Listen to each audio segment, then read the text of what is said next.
नमस्कार, मैं हूं मनीषा गुप्ता और पिछले कई दिनों से सोने में दबाव देखने को मिला, लेकिन निचले स्तरों से सोने चांदी में एक बार फिर शानदार रिकवरी भी देखी गई। कई दिनों की तेज गिरावट के बाद सोने की चमक फिर से बढ़ने लगी है। वहीं सप्लाई के मुकाबले डिमांड ज्यादा होने से चांदी को भी सपोर्ट है। लेकिन यहां से सोने चांदी की चमक क्या और बढ़ने वाली है? क्या सोने चांदी में निवेश करने का ये सही मौका है? आज के हमारे खास शो सोना चांदी खरीदें या रुकें में इसी पर करेंगे फोकस।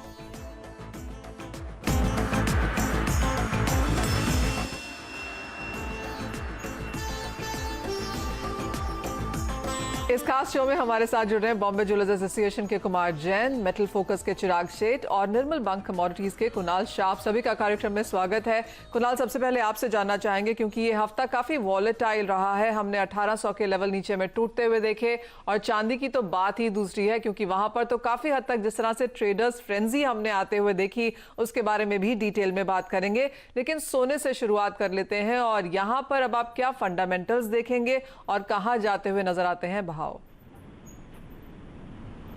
जी, सबसे पहले जब फंडामेंटल की बात करेंगे तो जो इंडिया में हमने गोल्ड के प्राइसेस नीचे आते हुए देखे, उसमें एक one of the major reason है 2.5% ड्यूटी कम हो गई है। उसके कारण जो हमने 1200 रुपये तक का जो फॉल देखा है वो बिकॉज ऑफ दैट हमने देखा है।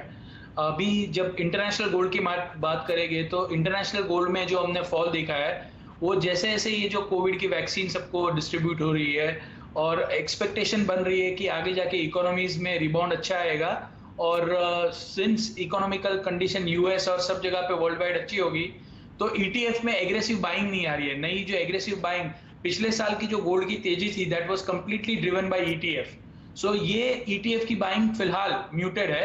बट जैसे ये गोल्ड के प्राइसेस करेक्ट हो गए और उसके बाद जैसे आगे कोई भी इकोनॉमिक अनसर्टेनिटी अगर आती है तो I think gold will go up. So generally जो लोग कहते हैं कि जब नीचे आता है तब लेना चाहिए, पर जब नीचे आता है तब सबको लगता है और नीचे जाएगा तो सब रुक जाते हैं। सो आई थिंक यहाँ से मुझे डाउनसाइड बहुत लिमिटेड लग रही है। I am not expecting gold to go below $1750 maximum on CME, उतना भी नहीं लग रहा है। सो मेरी राय में आप ये जो डिप है इसका इस्तेमाल करके लॉन्ग टर्म के एक साल के लिहाज से गोल्ड बाय कीजिए।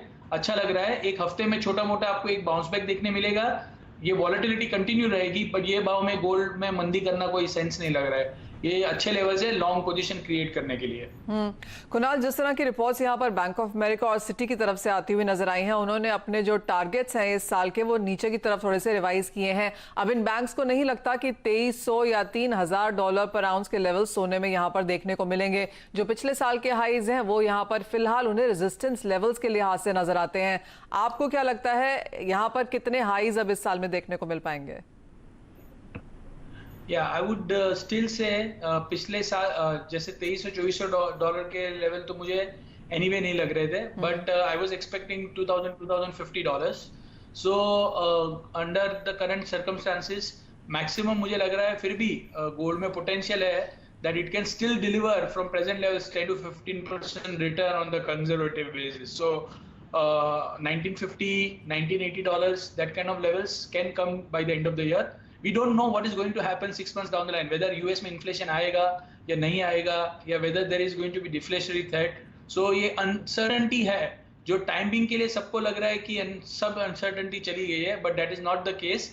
There are a lot of uncertainty in the broader financial market, and that will continue to attract gold as an investment. So मेरी राय में बहुत ज़्यादा एग्रेसिव टारगेट्स ऑब्वियसली 2020 ऐसा तो आपको रिटर्न गोल्ड नहीं दे पाएगा। 35% का रिटर्न तो आपको नहीं मिलने वाला है, बट फिर भी आपको 10 to 15% CAGR रिटर्न देने के लिए गोल्ड अभी भी वेल पॉइज्ड है।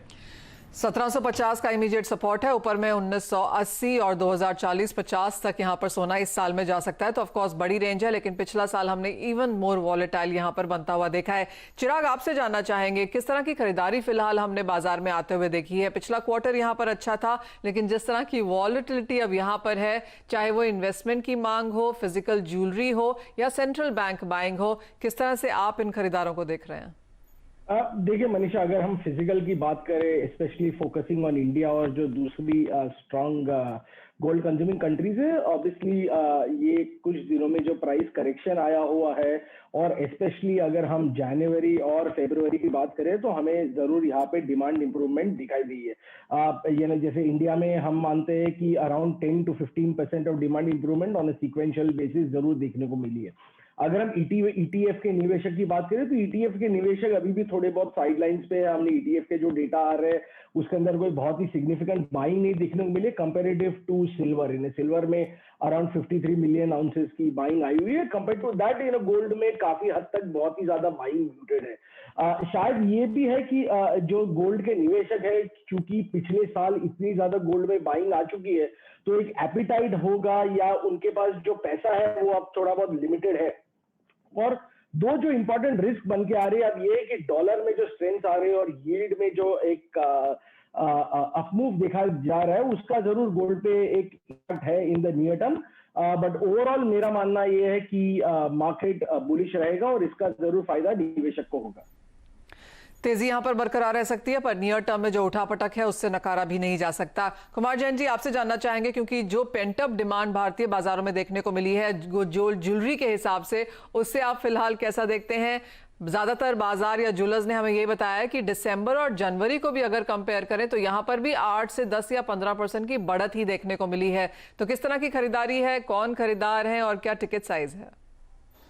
बिल्कुल जैसा कि आप कारण बना है ये भाव जो इतना गिरा है, डॉलर इंडेक्स में मजबूती, अमेरिका में बेरोजगारी के आंकड़े अनुमान से बेहतर है और दुनिया भर के शेयर बाजारों की तेजी की वजह से गुरुवार को विदेशी बाजार में भी तेजी की वजह और सोना चांदी में जोरदार गिरावट दर्ज की गई है। लेकिन ये जो गिरावट हुई है टेम्पररी दर्ज है, उसके और भी कई कारण बने हैं। सब मुख्यतः जो कच्चा तेल जो इस तरह से इंटरनेशनली तेजी पाया, उससे वापस इकोनॉमी पे गलत इंपैक्ट पड़ेगा और इसकी वजह से सोने में वापस एक शॉर्ट जो मंदी आई थी वापस तेजी है। आज जो डॉलर था वो घट के कुछ 1750-60 पे गया मेरे ख्याल से, अंदाज बोल रहा हूँ, $5-10 इधर उधर, और बढ़ के अभी $1809 की तेजी पे आ गया है। और इसकी वजह से लोगों के दिमाग में जो शादियों की खरीदारी वो धूम थी, उस चढ़े हुए भाव में भी लोग इसी तरह खरीदारी करते। लेकिन आज मेरे यहाँ पे रश, इतना सारा रश था कि मेरे को यहाँ जगह चेंज करनी पड़ी और आपके जो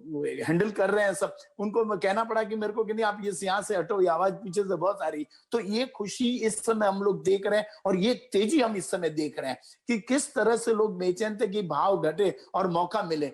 लेकिन ये टेम्परेरी चांस मिला है, लेकिन फिर भी लोग, हम समझ रहे हैं कि ग्राहकी जो है इस बार मिड जुलाई तक है, पूरी की पूरी चलेगी, कहीं पे भी रोक टोक नहीं आएगी, भले कोई भी भाव होता है। भाव में तेजी भी देख रहे हैं, मंदी भी देख रहे हो और वोलेटाइल मार्केट तो ये चलता ही रहेगा। घट बढ़ आगे भी किसी कारण से बनेंगे कि भाई अमेरिका के कुछ आंकड़े ये अच्छे नहीं आए या ये आंकड़े ज्यादा अच्छे आए, तो ये सब कारण बन के सोने में एक तेजी बरकरार रहेगी। चलिए, खरीदारी की राय यहाँ पर सबकी तरफ से आती हुई, मार्केट, इंडस्ट्री और एक्सपर्ट की तरफ से, यानी कि सोना आपको यहाँ पर खरीद के कारोबार करना है।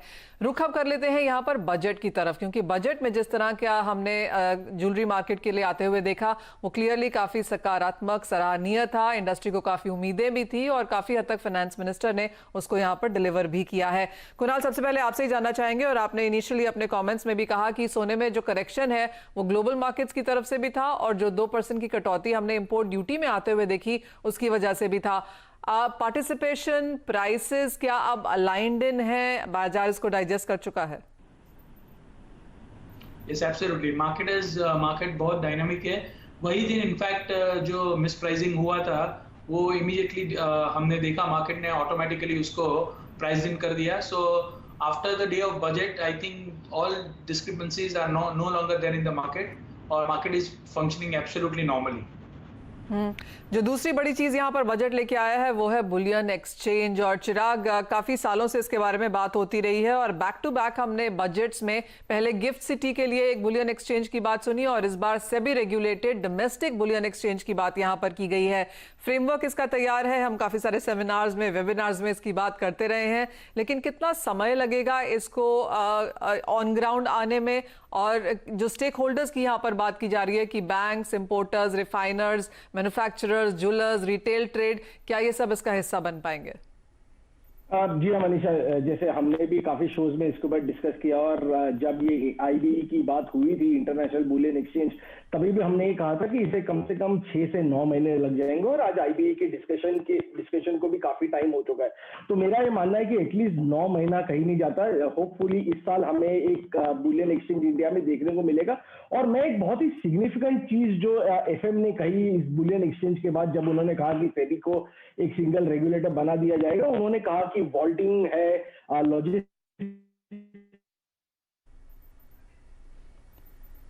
चीजें, क्योंकि आज हमारे पास वॉल्टिंग और लॉजिस्टिक जो एक बहुत ही बड़ा अंग है इसका, उसके लिए कोई रेगुलेटर नहीं है। तो ये मेरे हिसाब से बहुत ही इंपॉर्टेंट चीज है बुलियन एक्सचेंज के अनाउंसमेंट के आजू बाजू में।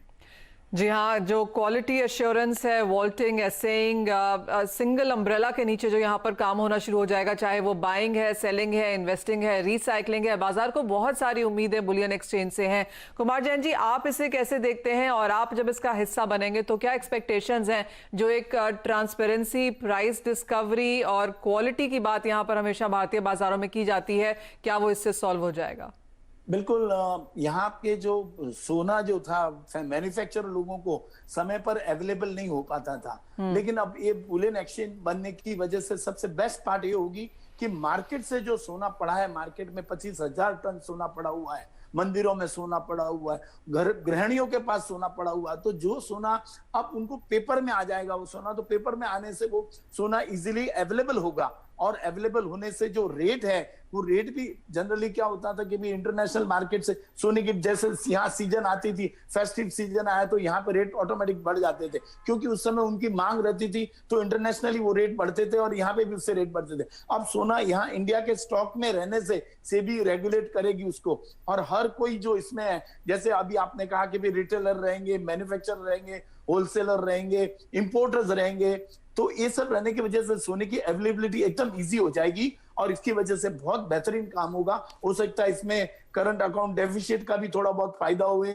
लोगों को इंपोर्ट जो करने के समय तक की राह नहीं देखनी पड़े, और रेट का भी थोड़ा बहुत बेनिफिट होगा। और मिला जुला कर ओवरऑल ये बहुत बढ़िया काम किया सरकार ने, जो स्पॉट एक्सचेंज बना रही है। हमारी डिमांड लास्ट 4 बार 5 सालों से हम फाइनेंस मिनिस्टर को करते थे कि भी इंपोर्ट ड्यूटी घटाई जाए और साथ में ये स्पॉट एक्सचेंज बनाया जाए। तो इस बार दोनों खुशी की बात है, निर्मला सीतारमन जी दोनों घोषणा की, 2.5% जो ड्यूटी कम की, उससे भी देखिए कारण बना है सोना घटने का। भले वो 2.5% ही फर्क आया, लेकिन इससे कारण बन के आज सोना काफी नीचे आ गया। आप शोरूमों में देखेंगे तो भीड़ लगी हुई है, लोगों के सबके दिमाग में बैठा कि चलो कुछ भी हो, हमारा फायदा हुआ है, क्योंकि शादियों के पीरियड जून जुलाई तक है। तो इसकी वजह से दोनों जो नए ऐड किए हैं सरकार ने, इंपोर्ट ड्यूटी और ये स्पॉट एक्सचेंज, बहुत ही सारा फायदा आम पब्लिक को भी होगा, एट द सेम टाइम हमारे ज्वेलर्स लोगों को इसका ज्यादा फायदा होगा। चलिए, चाहे वो कंज्यूमर है, इंपोर्टर्स है, इंडस्ट्री है, एक्सचेंज के जो दावेदार रहे हैं, सभी के लिए काफी फायदे की बात हमने बजट में आते हुए देखी। और जहां तक भावों की बात है, वहां पे जो करेक्शन आई है उसका भी फायदा यहां पर कंज्यूमर्स को मिले, और खरीदारी की राय हमारी एक्सपर्ट्स की तरफ से। ये तो बात हुई सोने की, लेकिन छोटा सा एक ब्रेक, जब लौटेंगे तो बात करेंगे चांदी की, क्योंकि यहाँ पर घरेलू बाजारों में डिस्काउंट है, अंतर्राष्ट्रीय बाजारों में बहुत ज्यादा वॉलेटिलिटी। इस बीच आपको क्या करना चाहिए, बताएंगे ब्रेक के बाद। और बात अब यहाँ पर चांदी की करेंगे, जहां पर हमने शॉर्ट स्क्वीज फ्रेंजी की वजह से चांदी में बहुत जोरदार वॉलेटिलिटी पिछले एक हफ्ते में आते हुए देखी है। एक दिन में 12 से 13% की मूव्स भी यहां पर बनते हुए नजर आए हैं, लेकिन अपने हाईज से इस वक्त चांदी 18% नीचे कारोबार कर रही है, और ये हाईज हमने इसी हफ्ते में बनाए हैं। $30 प्रति आउंस का 8 साल का हाईज छूने के बाद चांदी में मुनाफा वसूली यहां पर फिर से लौटी है। कुणाल, कैसे देखते हैं इस मूव्स को? चार्ट पर इसका क्या इम्पैक्ट है? फंडामेंटल्स की बात तो बाद में करेंगे, पहले चार्ट पर इसने क्या ये नजरिया बनाया है? आई थिंक इसमें जो मेजर जो शॉर्ट, इनफैक्ट इंटरनेशनल में तो इतना कोई शॉर्ट था नहीं, बट जो फ्रेंजी आई है उसमें जो हेजर्स है, इसने बहुत ही अच्छा यूज किया है। हेजर्स ने बेसिकली सिल्वर को हेज कर दिया है हायर रेट्स पे, और बहुत ही अच्छा रिटर्न मिला है। फिजिकल मार्केट में रेट इतने बड़े नहीं थे, और फ्यूचर लगातार 3 दिन में है, जैसे आपने राइटली मेंशन आउट किया, 18 to 20% अपसाइड 3 दिन में हमने देख ली।